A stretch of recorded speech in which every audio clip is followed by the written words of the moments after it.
The alarm did not wail. It did not need to. One moment, the trade station's meeting hall was full of quiet voices and careful diplomacy, and the next moment, every single voice stopped at once, as if someone had reached out and turned off the sound in the room. I felt it before I understood it. A cold weight dropped through my chest, and my 4 hands went still on the table in front of me. My name is Kes Vantar, and I am Threll, and my people do not startle easily. We are trained from birth to remain calm during negotiations, no matter how tense the room becomes. But nothing in my training prepared me for what walked through the door of that hall.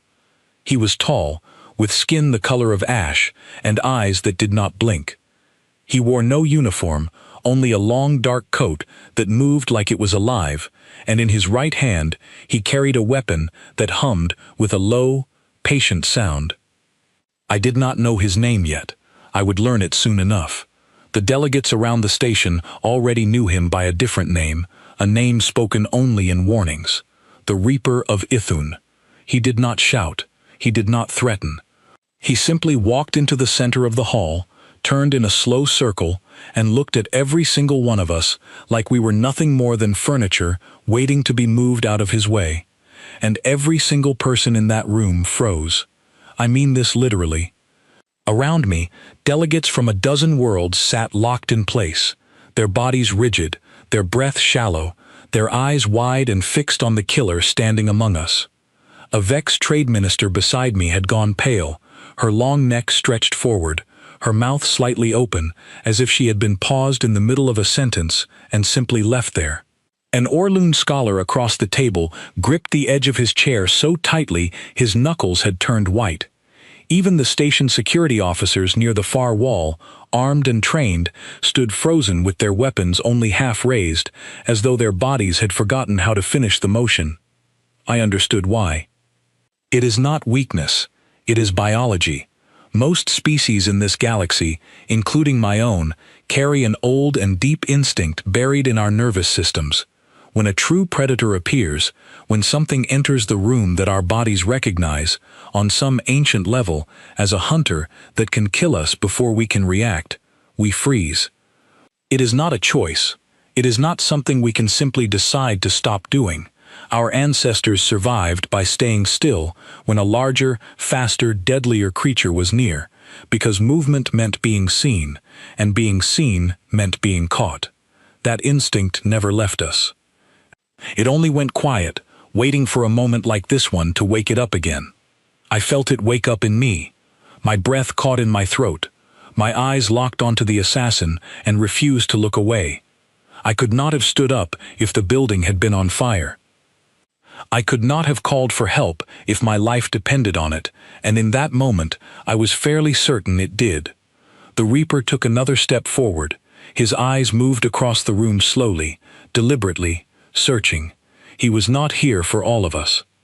He was here for one person, hidden somewhere among the frozen delegates, and he intended to find that person no matter how long it took, or how many of us stood in his way.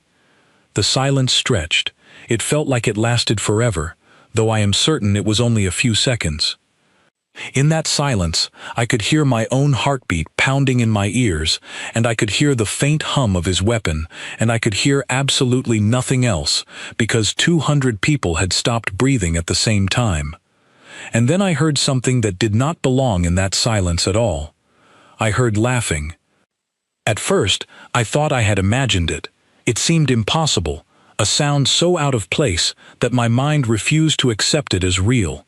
But it came again, low and easy, rolling through the frozen hall like a stone dropped into still water. I turned my head, the only part of my body I could still move, and I found the source.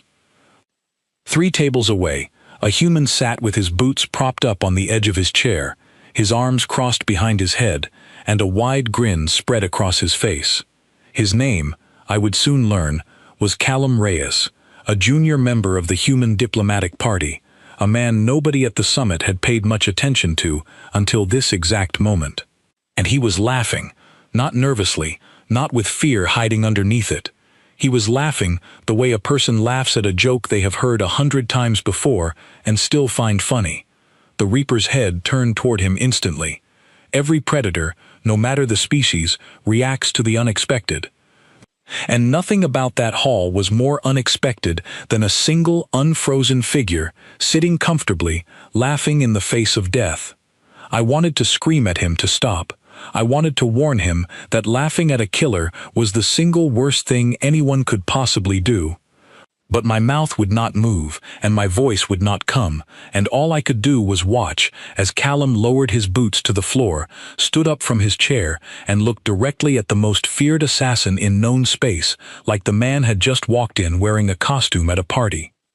"Sorry," Callum said, his voice cutting through the silence like it belonged there, like nothing strange was happening at all. "It's just, I've heard about you. The Reaper of Ithun. Big scary name. I was expecting someone a little more, I don't know, dramatic." Nobody moved. Nobody breathed. I do not think anyone in that hall, myself included, truly believed what they were seeing. A human, standing in plain view, speaking casually to a creature that had just made an entire room of trained diplomats forget how to function. The assassin did not answer right away. His head tilted slightly, the first crack in his perfect stillness, the first sign that something about this moment did not fit the pattern he expected. I had read reports about the Reaper before the summit began, brief and terrifying files that spoke of dozens of confirmed eliminations across a dozen star systems, and not one of those files mentioned a target who spoke back. Callum took a step forward, his hands loose at his sides, his posture relaxed in a way that made no sense to my frozen mind.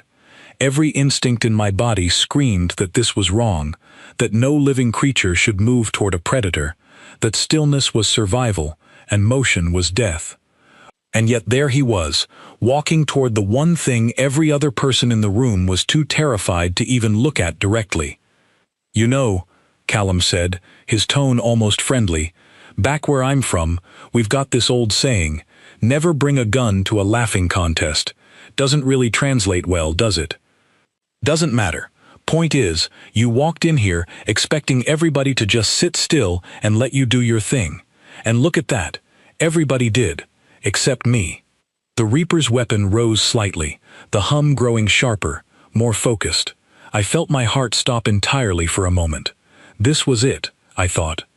This was the moment the laughing human would learn exactly why the entire room had frozen in the first place. But Callum did not flinch. He did not even slow his steps. If anything, his grin grew wider, and a strange, sharp light entered his eyes, something that looked almost like excitement. "Go ahead," he said. "I've got time." I did not understand it then. I would come to understand it later, in the hours and days that followed, as I learned exactly what kind of creature had been sitting quietly among us this entire time, filling out trade documents and drinking terrible station coffee, while the rest of us assumed he was just another delegate. I did not know yet that humans were called Deathworlders for a reason, that their homeworld had tried its best to kill every single one of them since the moment they were born, and that this had shaped them into something the rest of the galaxy had never quite learned how to predict. All I knew, in that frozen, terrified moment, was that the only person in the room who was not afraid was the one person who probably should have been more afraid than anyone else. The Reaper studied him for a long moment, his ash-colored face unreadable, his weapon still raised. Around the room, I could feel the fear thickening, pressing down on all of us like a physical weight. Somewhere behind me, I heard a small, strangled sound, someone trying and failing to speak through their own frozen throat. And then Callum did something that broke whatever strange tension had been holding the room together. He laughed again. It was not a nervous laugh. It was not the laugh of someone trying to convince themselves they were brave.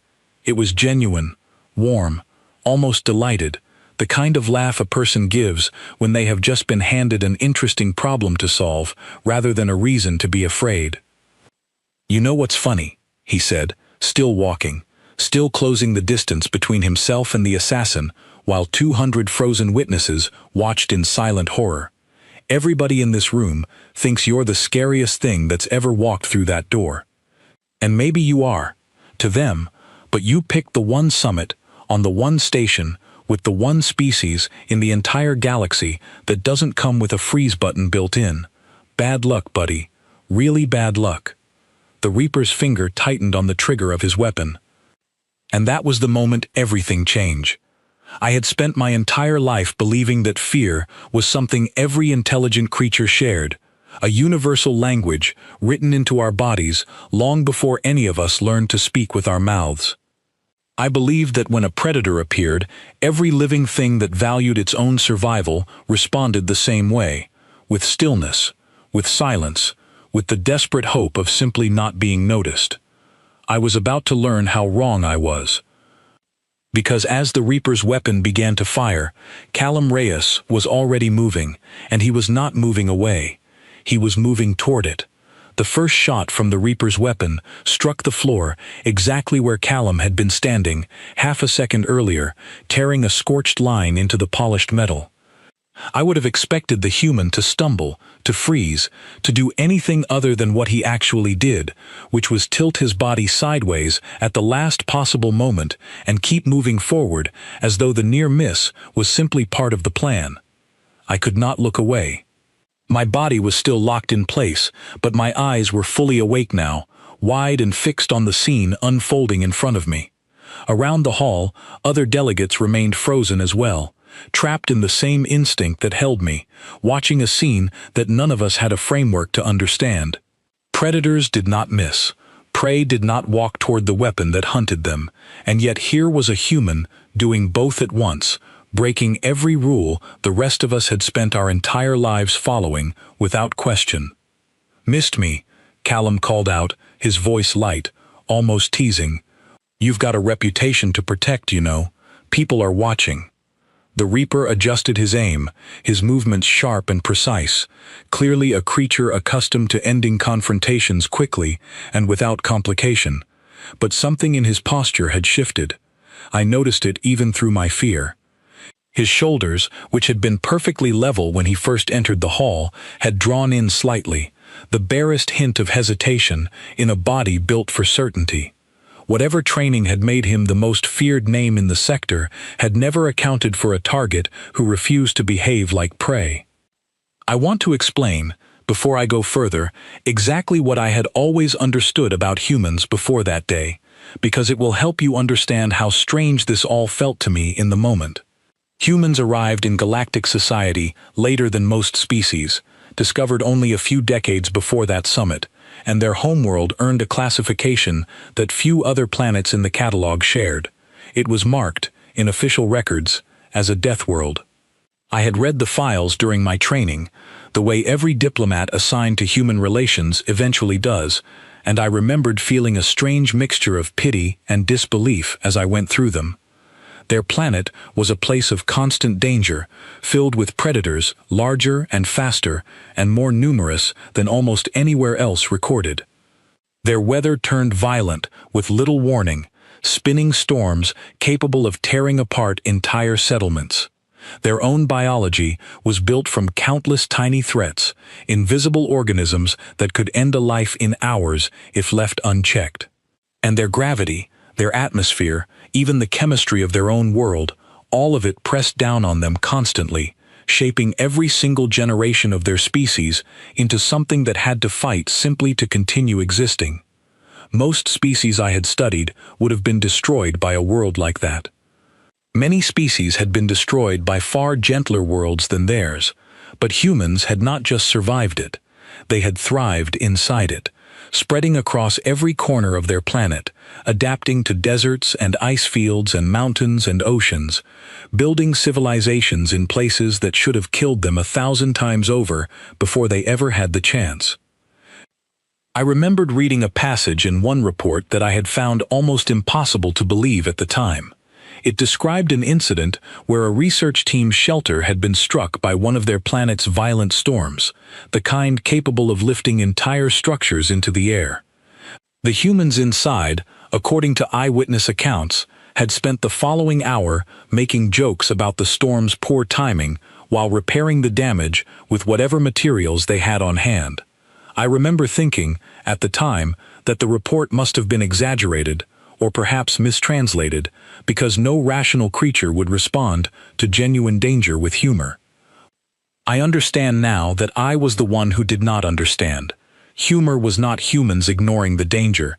It was how they processed it, how they kept their minds working instead of freezing, how they turned fear into fuel instead of letting it turn them into statues, the way it had turned the rest of us.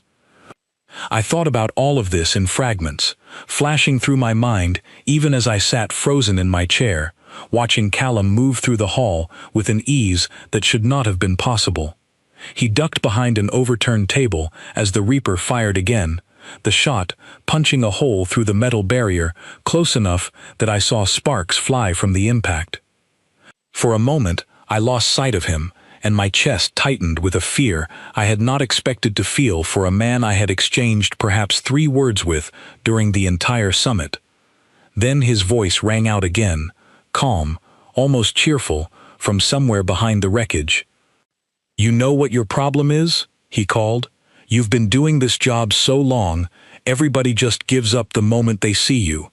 Nobody ever makes you work for it. That's not skill, buddy. That's just bad habits nobody ever bothered to fix." The Reaper's expression, as much as I could read it from across the hall, shifted from cold focus into something closer to genuine anger. He stepped toward the overturned table, weapon raised, movements quicker now, less careful. Whatever calm professional patience had guided him into the room was fraying, thread by thread, with every word Callum spoke. I realized, watching this unfold, that Callum was not simply trying to survive. He was trying to provoke. He wanted the Reaper angry, wanted him reckless, wanted him to abandon the careful precision that had made him so dangerous in the first place. It was a strategy built entirely on understanding how to unbalance an opponent, and I had never in my life seen anyone attempt something so bold against a creature so obviously capable of ending it in an instant. Around the room, I noticed something else beginning to happen. The frozen stillness that had gripped every delegate since the moment the assassin arrived was starting, very slowly, to crack. I felt it in myself first, a small loosening in my chest, as though watching someone else refuse to freeze was somehow teaching my own body that refusal was possible. My fingers twitched against the table. My breath came a little easier. I was still afraid, more afraid than I had ever been in my life, but the paralysis was no longer absolute. I turned my head toward the vexed trade minister beside me and saw the same slow change happening in her expression, her wide eyes narrowing slightly, her rigid shoulders beginning to loosen just enough to suggest that movement might soon be possible again. It was as though Callum's laughter, his refusal to submit to the fear the rest of us had accepted as inevitable, was spreading through the room like a slow and quiet contagion, undoing the ancient instinct one delegate at a time. I do not know if he intended that. I do not think he was thinking about the rest of us at all, in that moment, focused entirely on staying alive and keeping the Reaper's attention fixed on himself rather than on the hidden target somewhere among the frozen crowd. But whether he meant to or not, he was changing something in that room far larger than the fight itself. The Reaper reached the overturned table and kicked it aside with a single powerful motion, revealing empty space where Callum should have been standing. For a moment, confusion flickered across the assassin's face, the second crack I had seen in his composure since the confrontation began. "Looking for someone?" Callum's voice came from a different direction now, closer to the far wall, near a cluster of storage containers that lined the edge of the hall. "I'll give you a hint. I'm not exactly hiding well. You're just not looking in the right places." The Reaper turned sharply toward the sound, weapon rising again, and I realized with a jolt of understanding exactly what Callum was doing. He was not simply dodging and mocking at random. He was leading the assassin, step by step, away from the center of the hall, away from the frozen crowd of delegates, toward the open space near the storage containers where a confrontation could unfold without 200 helpless witnesses caught in the middle of it. He was protecting us. Even while running for his own life, even while facing down a creature that could likely end him with a single well-placed shot, Callum Reyes was thinking about every single frozen, terrified person in that room and doing everything in his power to keep the danger away from us. I felt something shift inside my chest, something that had nothing to do with fear at all. It was closer to shame, if I am honest, a sharp and uncomfortable recognition that while I sat frozen and useless, unable to so much as call for help, a single human who owed none of us anything was risking everything he had to buy the rest of us time and distance. The Reaper fired again, and this time I heard something different in the sound, a shot that struck not the floor or a piece of furniture, but something solid and close, and for one terrible moment I thought it had found its mark. My breath caught, my heart pounding so hard I could feel it in my throat, and I strained against my own frozen body, desperate to see what had happened.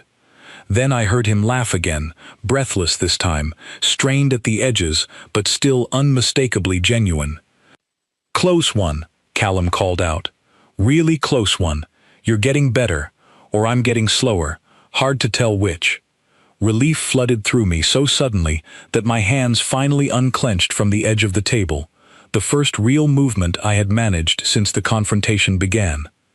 Around the hall, I could hear small sounds returning, quiet gasps, the shuffle of fabric as other delegates began to regain control of muscles that had been locked rigid for what felt like an eternity but had likely been only a few minutes. The Reaper advanced toward the storage containers, weapon raised, his movements no longer patient or precise, but sharp with something that looked very much like frustration. I understood, in that moment, exactly what Callum had accomplished in the span of a few short exchanges. He had taken the single most feared and controlled killer in the sector, a creature whose entire reputation was built on cold and flawless execution, and he had made him angry. He had made him careless. He had turned a professional hunter into something closer to a frustrated animal, lashing out instead of calculating, and I understood enough about predators to know that anger almost always led to mistakes. I did not yet know how the confrontation would end. I did not know if Callum's strategy would be enough to save him, let alone the rest of us. But I knew, with absolute certainty, that I was witnessing something no report or file had ever properly prepared me to understand. I was witnessing a Deathworlder do exactly what his species had spent countless generations learning to do in the face of danger too large and too deadly to reasonably survive. He was not freezing. He was not fleeing. He was fighting back with everything he had, using laughter as easily as he might have used a weapon, and turning the predator's own confidence into the very thing that would eventually break him. The storage containers loomed ahead of him now, tall metal shapes that offered both cover and confusion, a maze of angles and shadows that a smaller, more agile combatant could use to their advantage. I watched Callum disappear between two of the largest containers, the Reaper close behind him, weapon raised and ready, and the sound of their footsteps faded into the narrow spaces beyond my sight. The hall fell into a strange, half-frozen silence again, different from before. This time, the fear had not vanished, but it had changed shape. It was no longer the fear of helpless prey watching a predator approach. It was the fear of witnesses watching someone else fight a battle on their behalf, desperate to know how it would end, and utterly unable to do anything but wait. I forced myself to stand, my legs shaking beneath me, the first deliberate movement I had made since the Reaper first walked through the door. Around me, other delegates were beginning to do the same, slow and uncertain, like sleepers waking from a long and terrible dream. Whatever spell of stillness the assassin had cast over the room the moment he arrived was finally breaking, and I understood, with a clarity that surprised me, exactly what had broken it. It was not training. It was not courage, born from years of preparation. It was one laughing human who had simply refused to accept that freezing was the only option, and in refusing, he had given the rest of us permission to do the same. I moved toward the edge of the hall, my legs still unsteady beneath me, drawn forward by a need to see what was happening between the storage containers, even though every remaining sensible instinct told me to stay back. I was not the only one. Several other delegates had begun creeping toward the same edge of the room, their earlier paralysis replaced by a strange, fearful curiosity none of us could quite resist. Near the containers, I caught glimpses of movement through the gaps between the tall metal structures. The Reaper moved with sharp, controlled steps, his weapons sweeping the narrow corridors between containers with the precision of someone who had done this exact kind of hunting 1,000 times before. But Callum was no longer where he expected him to be, and each time the assassin turned a corner, expecting to find his target, he found only empty space, and, a few seconds later, another voice, calling out from a different direction entirely. "You know, for someone with such a scary reputation, you're not very good at this part," Callum's voice echoed from somewhere near the far end of the container maze. "I figured a professional would have this over in about 30 seconds. We're pushing 5 minutes now. People are going to start thinking you're not as good as everyone says." I watched the Reaper's shoulders tighten at the sound, his pace quickening, his weapon firing twice in rapid succession at a shadow that turned out to be nothing more than an empty crate. The sound of the shots echoed through the hall, sharp and startling, and I flinched along with everyone else near me, but Callum's voice returned almost immediately, closer now, filled with something that sounded almost like genuine amusement. "Careful with that thing. You're going to hurt someone. Probably not me, though, based on your current success rate." I understood, watching this unfold, that Callum was doing something far more sophisticated than simply running and hiding. He was studying the assassin's patterns, learning the rhythm of his movements, and using his voice as a tool to control where the Reaper's attention went next. Every taunt was placed carefully, drawing the killer's focus toward one direction, while Callum repositioned himself in another, always staying just out of reach, always keeping the confrontation contained within the maze of containers, rather than spilling back out into the open hall where the rest of us remained.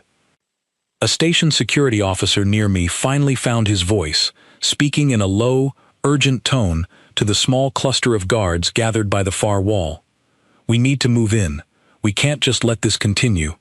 Another officer shook her head sharply. "Look at him. He's hurting it. If we go in now, we'll get in the way, and someone besides the target is going to get hurt. Let him work." I found myself agreeing, though I could not have explained the confidence behind that agreement even a few minutes earlier. Something about watching Callum move through that confrontation, refusing every opportunity to freeze or flee, had convinced me that he understood exactly what he was doing, even if the rest of us did not fully understand it ourselves.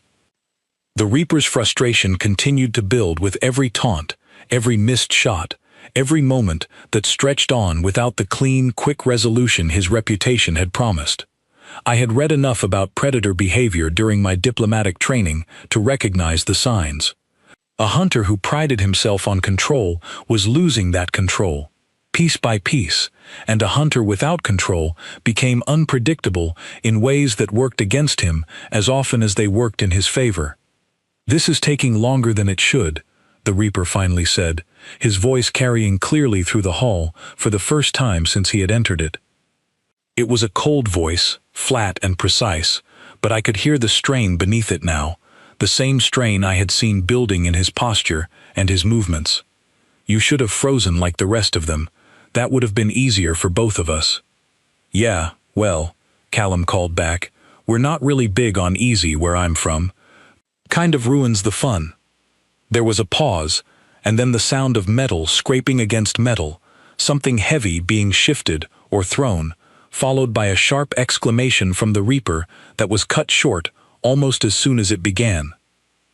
I strained to see through the gaps in the containers, my heart pounding, unable to tell whether the sound meant Callum had gained an advantage or lost one entirely. "There we go," Callum's voice came again, slightly breathless now, but still carrying that same undercurrent of dark amusement. "Was that supposed to hit me?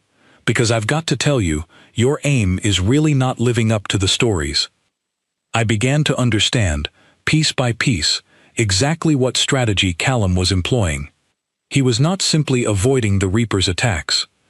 He was actively rearranging the environment around them, using the storage containers and whatever equipment he could find to create obstacles, to slow the assassin's pursuit, to turn the maze into a trap that worked against the hunter rather than the hunted. Every taunt served a double purpose, distracting his opponent while masking the sound of his own careful movements as he repositioned himself again and again, always staying one step ahead. The Reaper's weapon fired again, this time striking something with a heavy metallic clang that echoed through the hall, and I heard him growl in clear frustration, the sound raw and animal in a way that his earlier calm, controlled entrance had given no hint of. Whatever composure had made him so feared across a dozen star systems was crumbling under the relentless pressure of a target who refused to behave the way every other target had behaved before him. "Enough games," the Reaper snarled, and I heard the sound of running footsteps, faster now, more reckless, the sound of a hunter abandoning caution in favor of raw pursuit. My chest tightened with fear again, because a careless predator was still a dangerous predator, perhaps more dangerous than a careful one, driven now by anger rather than calculation. Finally, Callum's voice came back, and for the first time I heard something shift in his tone as well, the playful edge sharpening into something more focused, more serious, though no less confident. "Was wondering when you'd stop being careful. Careful was boring." The sounds that followed were harder to interpret from where I stood, a rapid series of footsteps and metal impacts, and the sharp hum of the weapon firing again and again, each shot punctuated by the sound of something breaking or scattering across the floor. I could no longer tell which sounds belonged to pursuit and which belonged to genuine danger, and the not knowing was its own particular kind of torment, standing frozen at the edge of the hall while the fate of a man who had saved all of us remained entirely uncertain. Then, abruptly, the sounds stopped. The silence that followed was absolute, more complete than the silence that had gripped the hall when the Reaper first arrived. I held my breath, along with every other delegate and officer near me, straining to hear any sign of what had happened between the containers. Seconds passed, feeling like hours, and I felt the old fear beginning to creep back in, the fear that laughter alone had not been enough, that courage, without the right kind of strength, simply meant a braver kind of ending rather than a different one entirely. Then I heard footsteps, slow and deliberate, coming from between the containers. Callum emerged first, and my breath caught at the sight of him. He was disheveled, his clothing torn in several places, a mark along his jaw that would likely darken into something unpleasant over the following hours. But he was standing, and he was moving under his own power, and as he stepped fully into view, that same easy grin returned to his face, though it looked a little more tired now, a little more genuine in the exhaustion beneath it. Behind him, I saw station security officers moving in quickly, restraining equipment ready, and between two of them I caught a glimpse of the Reaper, no longer standing tall and confident, but held firmly, his weapon nowhere in sight, his composure entirely gone. I did not know exactly how the final moments of that confrontation had unfolded, whether Callum had disarmed him directly or simply outlasted him long enough for security to close in once the danger had been sufficiently contained, but the result was clear enough. The most feared assassin in the sector had been stopped, not by superior firepower or overwhelming numbers, but by a single human who had refused, from the very first moment, to freeze. A wave of sound broke over the hall as the tension finally shattered completely, delegates beginning to speak all at once, voices overlapping in a chaotic mixture of relief and disbelief and lingering fear. I found myself moving forward without entirely deciding to, pushing through the gathering crowd toward the space where Callum stood, security officers already beginning to ask him questions he seemed only half interested in answering. "You could have died," I said, the words leaving my mouth before I had fully considered them, my translator device carrying the sharp edge of disbelief in my voice into words he could understand. "You walked directly toward an armed assassin. Everyone else in this room understood the danger well enough to freeze. Why didn't you?" Callum turned toward me, and for a moment, the easy humor in his expression softened into something more thoughtful, something that suggested he had been asked some version of this question many times before, by many different species, all equally baffled by the same fundamental mystery. "Honestly," he said, "I did understand the danger. Trust me, I understood it plenty. I just don't really do the freezing thing. Never have. Where I grew up, freezing usually just meant whatever was hunting, you got an easier meal. So somewhere along the way, my brain figured out a different plan. Keep moving, keep talking, keep thinking. It's not that I wasn't scared. Believe me, I was terrified the entire time. I just didn't let the fear stop me from doing something about it." I considered this, turning the words over in my mind, trying to reconcile everything I had read in official reports about human deathworlders with the reality of what I had just witnessed. The files had always described their species in clinical terms, statistics about survival rates and threat responses and evolutionary pressures, but none of it had prepared me for what it actually meant to stand beside someone who processed mortal danger the way most of us processed a minor inconvenience. "The reports call your homeworld a death world," I said. "I always assumed that meant your species had simply learned to survive despite constant danger. I did not understand it meant you had learned to face danger directly rather than running from it." Callum's grin returned, though gentler now. "Yeah, well, reports never really capture the whole picture, do they? Running works fine when there's somewhere safe to run to. Where I'm from, there usually wasn't, so we learned other tricks instead." Around us, the hall continued to fill with noise and movement as security led the restrained assassin away and medical personnel began checking over the delegates who had spent the last several minutes frozen in fear. I remained standing near Callum, still processing everything I had witnessed, still trying to understand exactly what kind of creature could laugh in the face of certain death, and somehow, against every reasonable expectation, come out the other side of it standing on his own 2 feet. I did not yet know that this would be far from the strangest thing I would learn about humans in the days that followed. I did not know how this single incident would spread across the sector, reshaping how 100 different species understood the newest members of galactic society. I only knew, standing there in the aftermath of the confrontation, that something fundamental in my understanding of danger and courage and survival had just been permanently and irreversibly changed. The relief in the hall lasted only a few minutes before something else went wrong. I was still standing near Callum, still trying to steady my own breathing, when one of the station security officers came jogging back toward us, her expression tight with a fresh kind of alarm that made my stomach drop all over again. She spoke quickly to the senior officer nearby, her voice low, but I was close enough to catch the words, and they were enough to send a fresh wave of cold fear through my chest. The Reaper had not been working alone. According to the restrained assassin's own equipment, recovered by security during his capture, a second operative had been stationed elsewhere on the trade station from the very beginning, waiting for a signal that would never come now that the first attacker had failed. If that signal did not arrive within a certain window of time, the second operative had standing orders to act regardless, assuming the mission had simply moved into a different phase rather than failed outright. "How long do we have?" Callum asked, all traces of his earlier easy humor gone now, his voice sharp and focused in a way that told me the joking had never been the whole picture. It had been a tool, deployed deliberately, and now that the immediate danger had passed, he had set it aside entirely. 2 minutes, the officer said. "Well, maybe less. We don't know where the second operative is stationed, and we don't have enough personnel free to search the entire station in that time." I felt the old fear trying to claw its way back into my chest, the same paralyzing weight that had gripped me the moment the first assassin walked through the door. But something had changed in me during the last several minutes, something I could not fully explain even to myself. I had watched a single unfrozen human face down a killer that had stopped an entire room of trained diplomats in their tracks, and some part of that refusal to freeze had taken root inside me as well, however small and uncertain it still felt.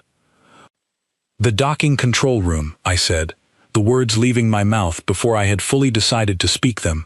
Every head nearby turned toward me, and I felt a flush of something that was not quite embarrassment and not quite pride rising through me as I continued. I was in a meeting there earlier today. If someone wanted to cause damage to this station, or trap everyone currently on it, that would be the most efficient location to target. It controls docking clamps, atmospheric seals, emergency evacuation systems. A single operative station there could do more damage than one working in the open like the first attacker did.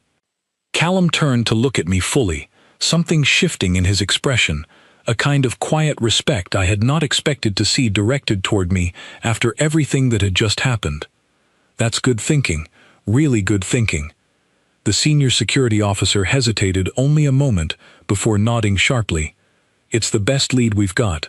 I'm sending a team there now.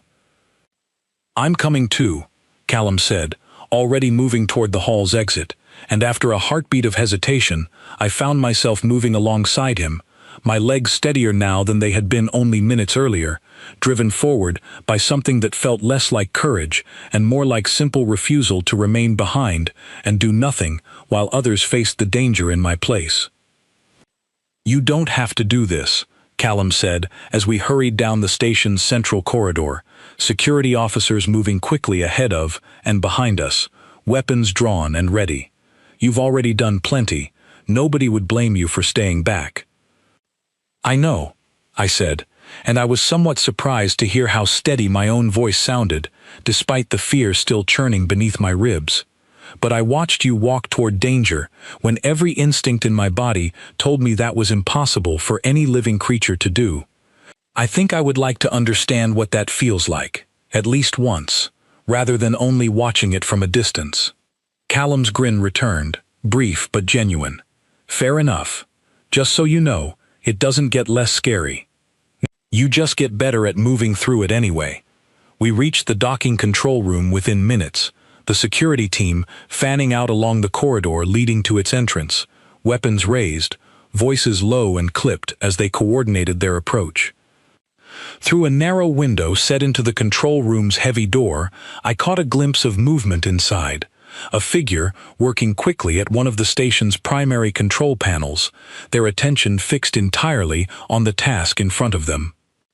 They're trying to override the docking clamps, one of the officers whispered, watching through the window beside me. If they succeed, every ship currently docked at this station gets locked in place. Nobody leaves. And if they combine that with an atmospheric seal failure, we've got a serious problem for everyone still aboard. My mind raced through the implications, the sheer number of lives that would be at risk if the second operative succeeded in whatever plan had been set in motion.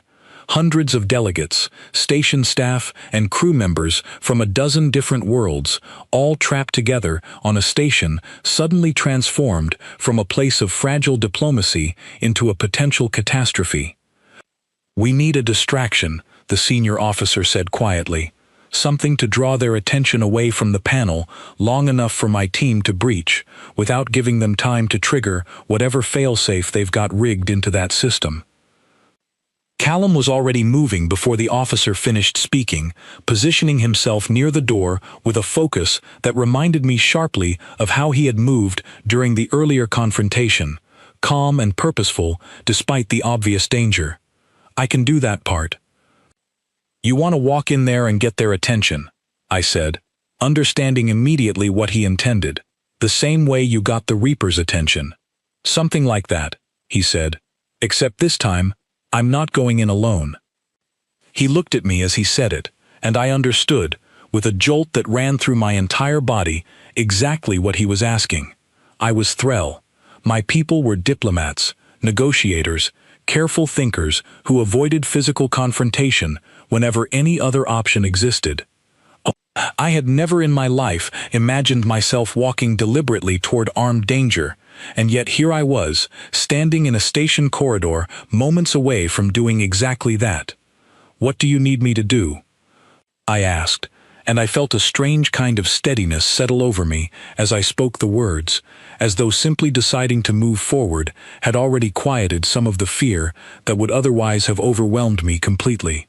"Just talk," Callum said. "Doesn't even matter what you say. The second they hear two voices instead of silence outside that door, their focus splits. That's all we need. A few seconds of split focus, and the team behind us gets the opening they need." I nodded, my heart's pounding hard enough that I could feel it in my throat, and together we moved toward the control room door while the security team readied themselves just out of sight. Callum reached the door first, pressing the release mechanism with a calm precision that betrayed no trace of the fear I knew he must have been feeling underneath it, and the door slid open with a soft mechanical hiss. The figure at the control panel spun around instantly, a weapon already rising in one hand, and I felt every instinct in my body scream at me to freeze exactly the way I had frozen before.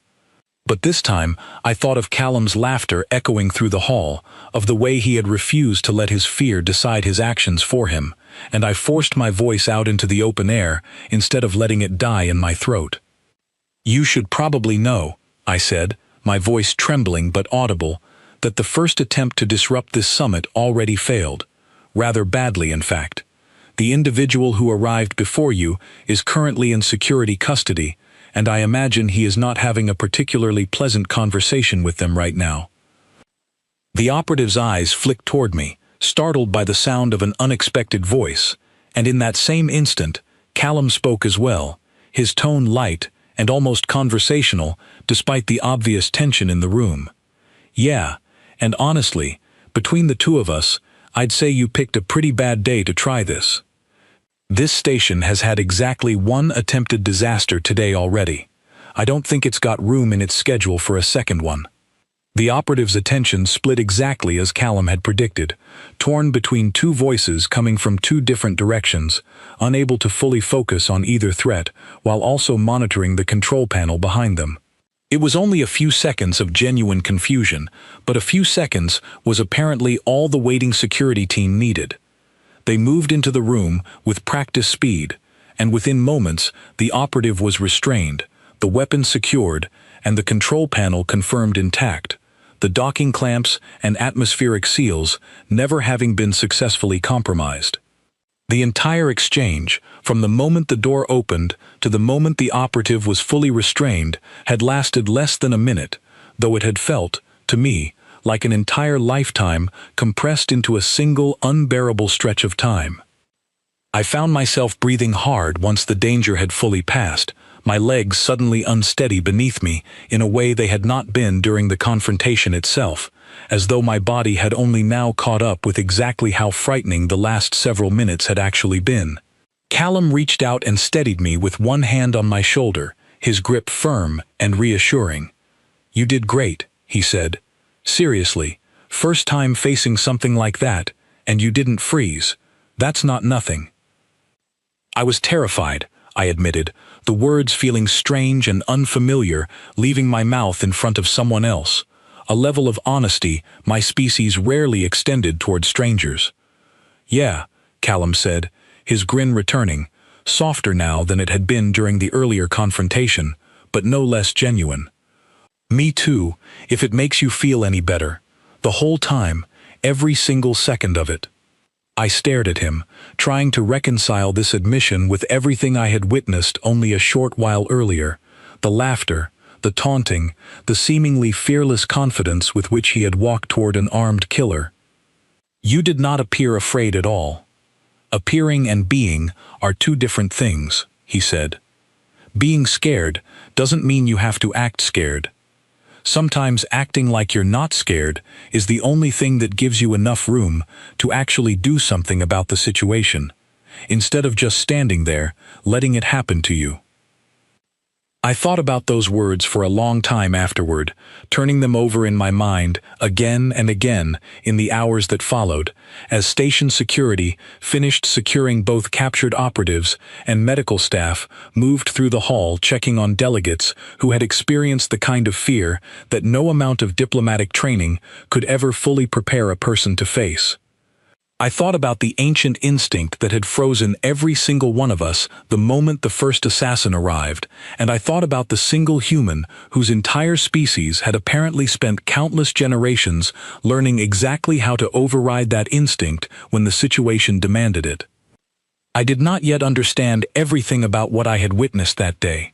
I did not yet understand how deeply this incident would reshape my own understanding of humanity, or how quickly word of it would spread far beyond the walls of that single trade station.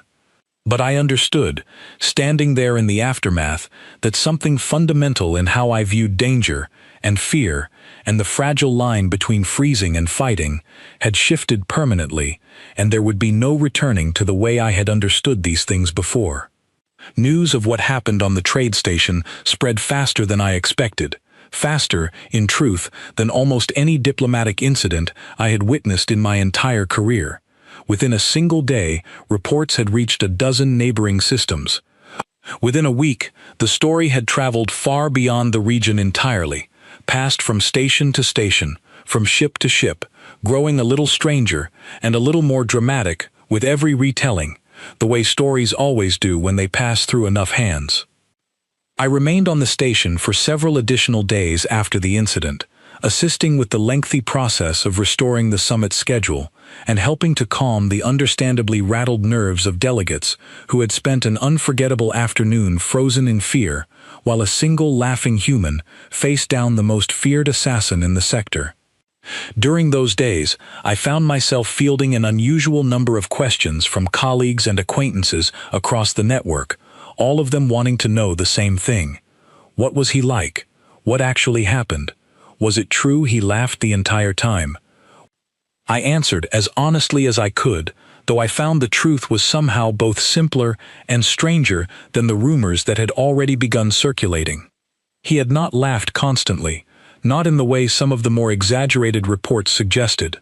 But he had laughed enough, at exactly the right moments, to shatter something ancient and unquestioned in the way the rest of us understood danger.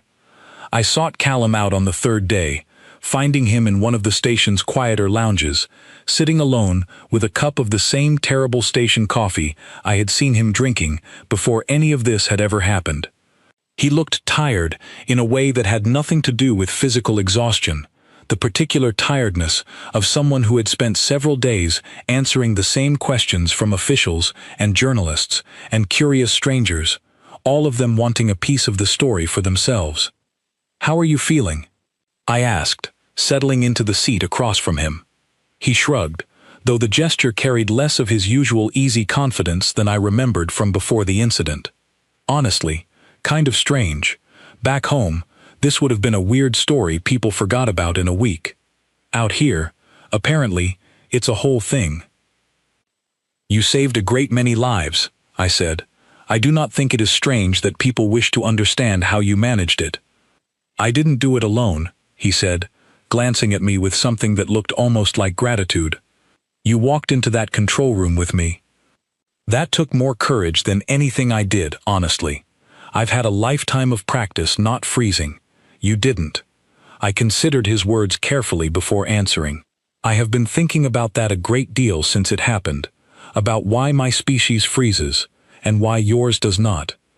I read the reports about your homeworld before the summit began, but I do not think I truly understood what they meant until I watched you refuse to become still." Callum leaned back in his chair, turning his cup slowly between his hands, his expression thoughtful in a way I had not seen from him before. "You know, it's funny. Most of the time, we don't even think about it. It's not like we walk around every day consciously deciding to be braver than everyone else. It's just how we're built. Comes from a long line of ancestors who didn't have the luxury of freezing when something dangerous showed up, because something dangerous was always showing up, one way or another. The ones who froze didn't get to pass that trait along to the next generation. Only the ones who kept moving did. It is a difficult thing to imagine, I admitted. A world so consistently dangerous that an entire species evolved specifically to refuse fear's most basic instruction. We didn't refuse fear, Callum corrected gently. We just learned to work alongside it instead of letting it work against us. I was terrified the whole time back there. Every second of it. I just didn't let that terror decide what happened next. That's really the whole trick, if you can even call it a trick. Feel the fear, and keep moving anyway.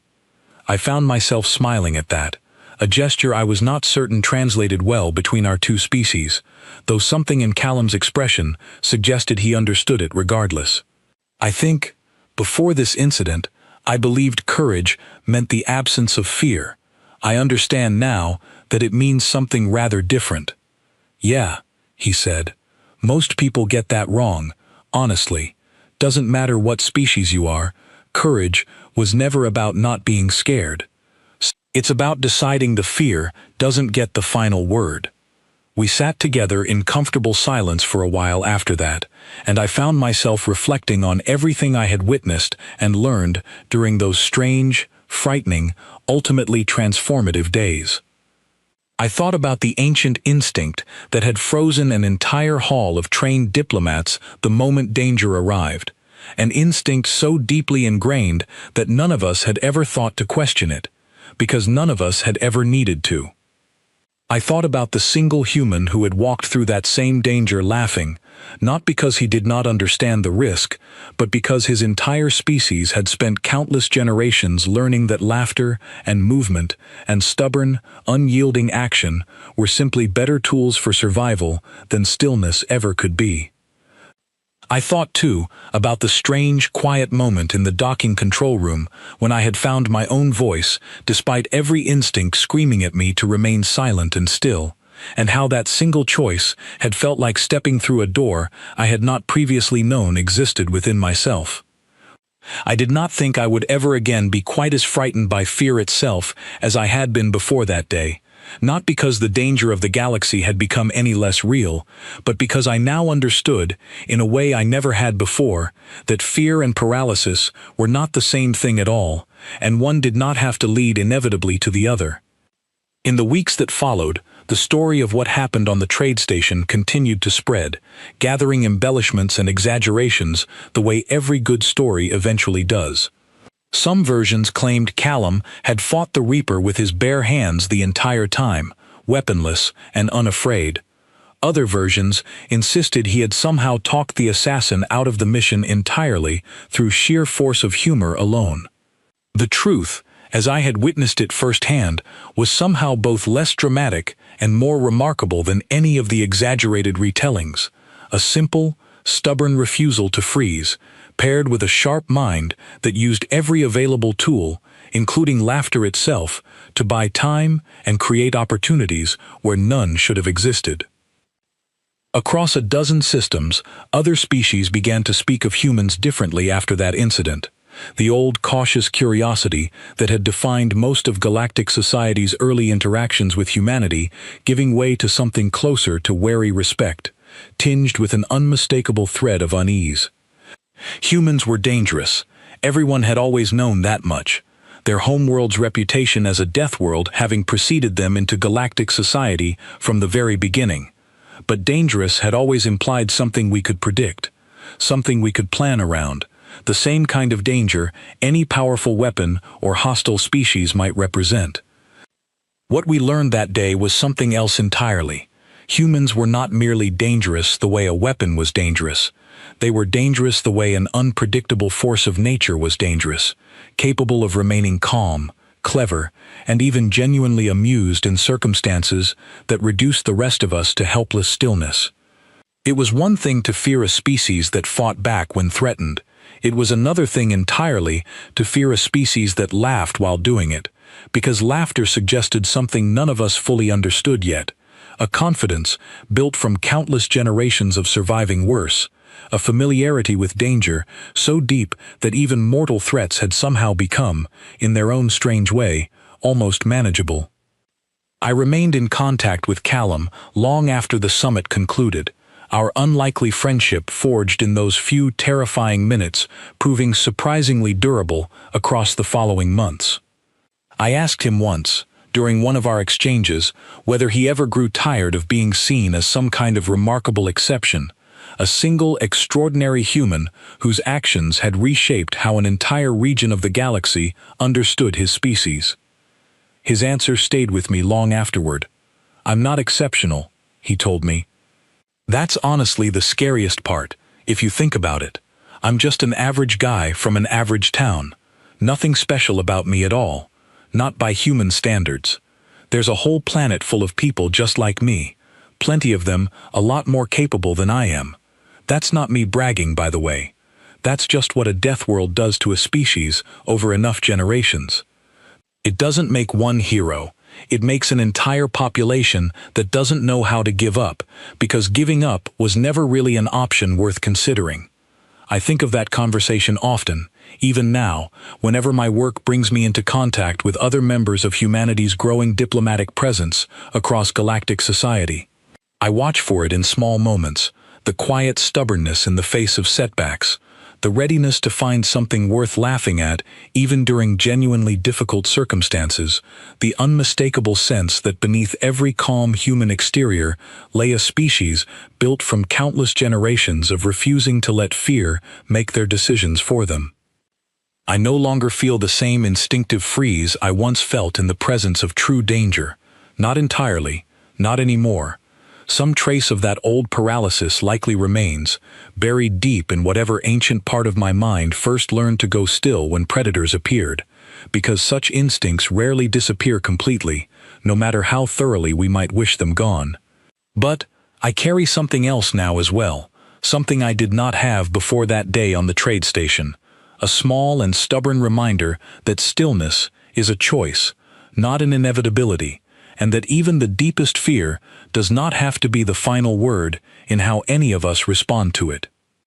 Word of the incident eventually reached even the highest levels of galactic diplomatic circles, prompting a quiet but noticeable shift in how various governing bodies approach their relationships with humanity's expanding presence among the stars. Caution remained, as it likely always would where humans were concerned, but the caution had changed in character, evolving from the wary uncertainty of dealing with an unknown quantity into something closer to careful respect for a species whose full capabilities remained, even now, only partially understood. As for the Reaper of Ithun, whatever remained of his once fearsome reputation did not survive the story that spread following his capture. A killer whose entire career had been built on flawless, unstoppable execution had been undone, in the end, not by superior weaponry or overwhelming force, but by a single laughing human who refused to give him the fear he had always relied upon his targets providing. I heard, much later, that his name became something of a quiet joke in certain circles, a cautionary tale for any hunter who assumed every target would react to danger the same predictable way. I think, if I am honest, that this is the lesson I carried away most clearly from everything that happened during those strange, frightening days. The galaxy is full of dangerous things, predators and killers and forces beyond any single person's ability to fully control. But danger, I learned, is never quite as absolute as it appears in the moment it arrives.